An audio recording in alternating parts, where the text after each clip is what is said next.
अस्सलाम वालेकुम नाज़रीन, मैं ज़ैनुल आबिदीन हूँ एक नए व्लॉग के साथ। नाज़रीन, कश्मीर की आवाम जिस गंदे खेल के लिए कश्मीर के अंदर लगातार तीसरे महीने के अंदर उनका एहतजाज जा रहा है, उस एहतजाज की जो असल वजह थी कि वो क्यों ये एहतजाज कर रहे थे, उसी तर्ज का दोबारा से एक ढोंग रचा के इलेक्शन करवा के फॉर्म 47 के इलेक्शन करवा के उस इलेक्शन को, जिसमें पीटीआई ने बाईकाट कर दिया था, एक बहुत बड़ी जमात अवाम ने बाईकाट कर दिया, वो इलेक्शन करवा के अब उसी तर्ज का एक गंदा खेल दोबारा शुरू किया जा रहा है।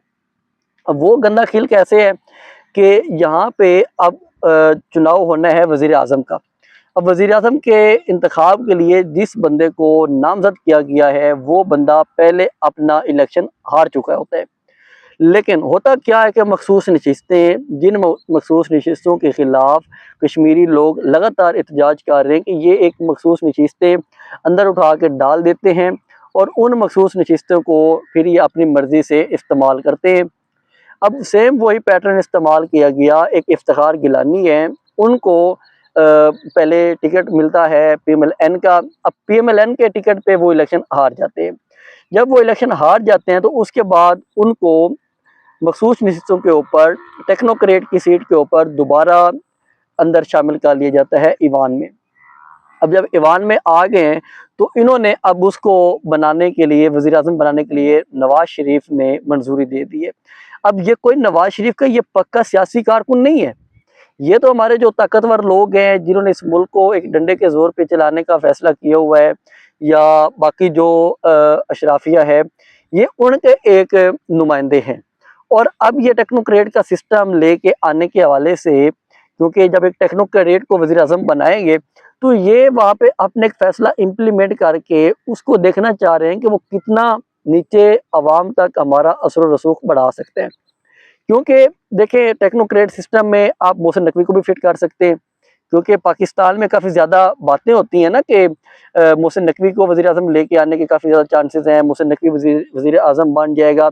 तो इसी तर्ज के ऊपर एक टेक्नोक्रेट को वो एक तजर्बा करना चाह रहे हैं कि क्या एक टेक्नोक्रेट किस तरीके से एक रियासत को चला सकता है, क्योंकि वो रियासत अलग है आज़ाद कश्मीर की। अब देखिए, मैं आपको एक चीज़ बताऊँ, ऐसा टेक्नोक्रेट सेटअप जिसको अवाम सपोर्ट ही ना करे और अवाम उनके खिलाफ हो, तो आप किस तरह सोच सकते हैं कि वो वाला सेटअप कामयाब हो जाएगा? कभी भी ऐसा सेटअप कामयाब नहीं हो सकता। आप बेशक जितना मर्जी जोर लगा लें, क्योंकि इसके पीछे वजह यह है कि अवाम खिलाफ है। अवाम नहीं चाहती कि इस तरह के मखसूस नशिस्तों के लोग, जिनको अवाम मुस्तरद कर चुकी हो, वो आगे आके बैठ जाए इलेक्शन में, या आगे आके वज़ीर आज़म बन के बैठ जाए। पहले यही सीन है कि मखसूस नशिस्तें वहाँ से लोग जीत के आते हैं, यहाँ पे कश्मीर में आके बन जाते हैं, वज़ीर बन गया, कोई कुछ बन गया, कोई कुछ बन गया। अब उसी तरह तर्ज का एक पैटर्न अपनाया जा रहा है कि वहाँ पे एक वज़ीर आज़म लगा दिया जाए मुजफ्फराबाद के अंदर। हालांकि इस टाइम तक इलेक्शन मुकम्मल जगहों पे हुए ही नहीं है।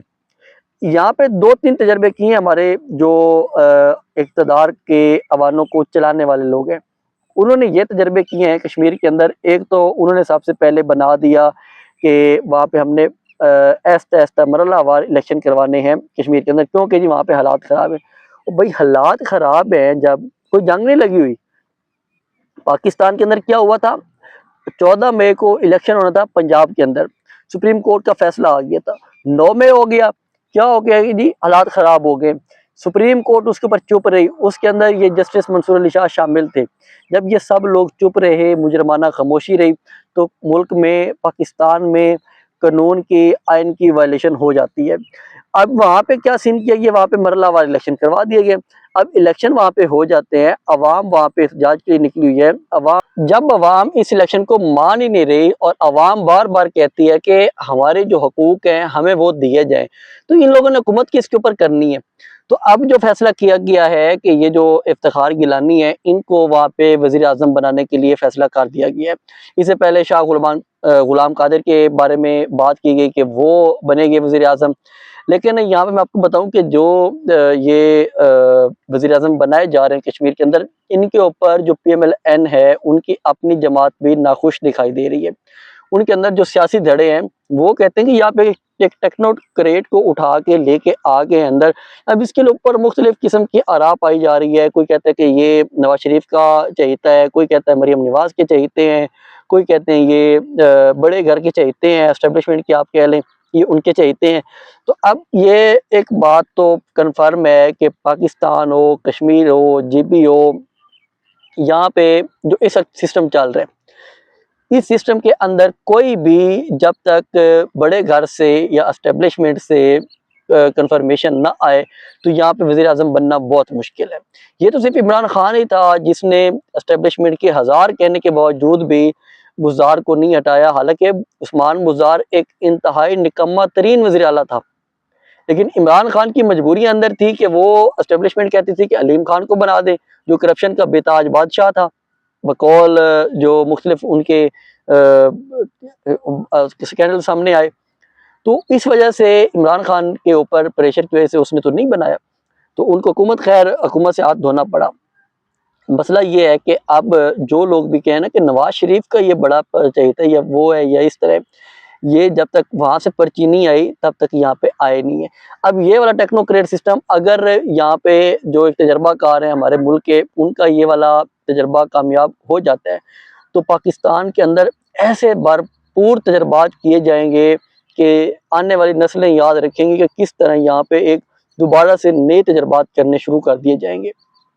और उसमें अभी जो शो शाइनर हैं उनको भी रगड़ा लगना है, और बाकी जो बहुत अच्छे अच्छे जिन्होंने कहा ना कि हमने इनके हाथ मजबूत करने हैं, उनको भी रगड़ा लगना है। और ये लगना है, ये हम बार बार कह रहे हैं, बार बार कह रहे हैं कि ये इनको रगड़ा लगना है। नहीं तो एक काम ये कर देंगे कि ये उन्हें कह देंगे कि भाई ये आप लें बंदूक और हमें गोली मार दें, या फिर ये लोग ये वाला काम करेंगे, या इनको उन लोगों ने इतना मजबूर करना है, इतना मजबूर करना है कि ये हर चीज़ अपने हाथों से उनको देंगे। और ये ही हमारे पाकिस्तान की बदकिस्मती है कि जो आज तक हमारा पाकिस्तान इसी दलदल में फंसा हुआ है। अब मैं आपके सामने रखूँ थोड़ा सा, आता हूँ पाकिस्तान तहरीक इंसाफ जो इसी निज़ाम के खिलाफ जंग लड़ रही है। उसका मसला ये है कि तहरीक इंसाफ ने अब सुहेल अफरीदी ने एक ऐलान कर दिया है कराची की तंजीम ने कि सुहेल अफरीदी 3 सितंबर से आगे अपने 4 से 5 दिन कराची के सिंध के दौरे करेंगे और वो अपनी स्टेट मूवमेंट करेंगे।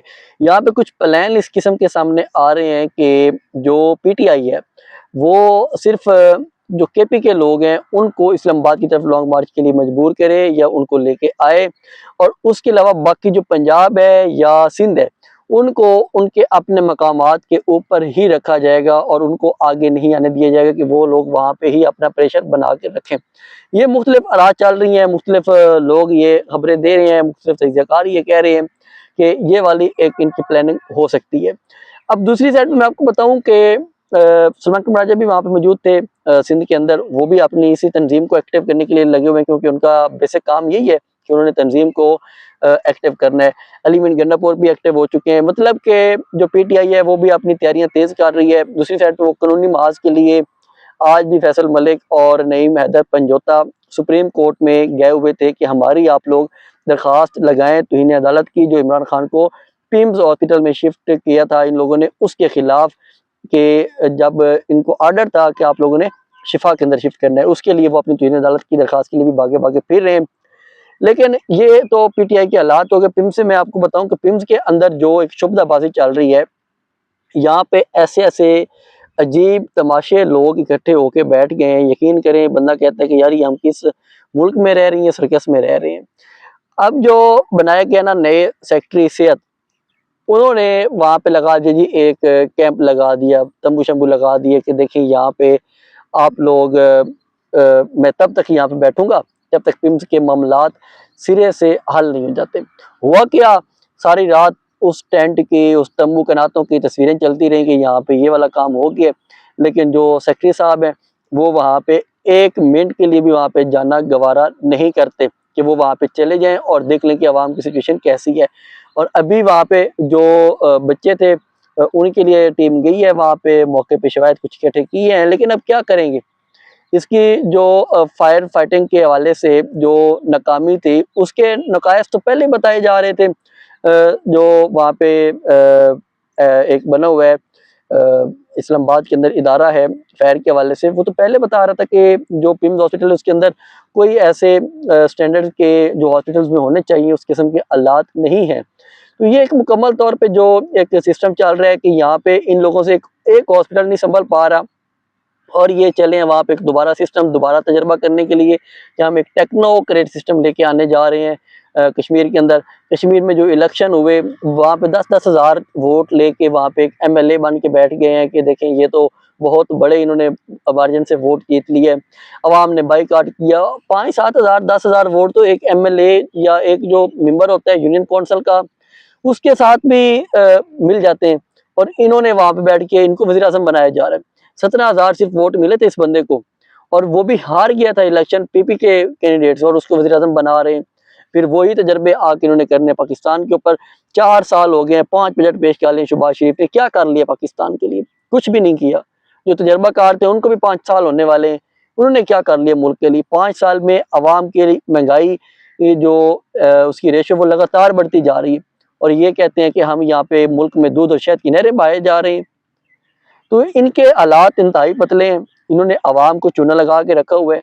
तो अवाम भी बस अल्लाह ही हाफ़िज़ है, वो भी चूना खाई जा रही है कि ठीक है जी हमसे गैरत नहीं होती, हमसे आवाज़ नहीं उठती। तो आप लोग प्लीज़ ये चैनल को सब्सक्राइब भी किया करें और हमारी आवाज़ को आगे भी फैलाया करें, ताकि कम से कम आवाज़ तो जानी चाहिए ना इन लोगों तक। तो इसके साथ ही मुझे इजाज़त दें, चैनल को सब्सक्राइब ज़रूर किया करें। अल्लाह हाफ़िज़।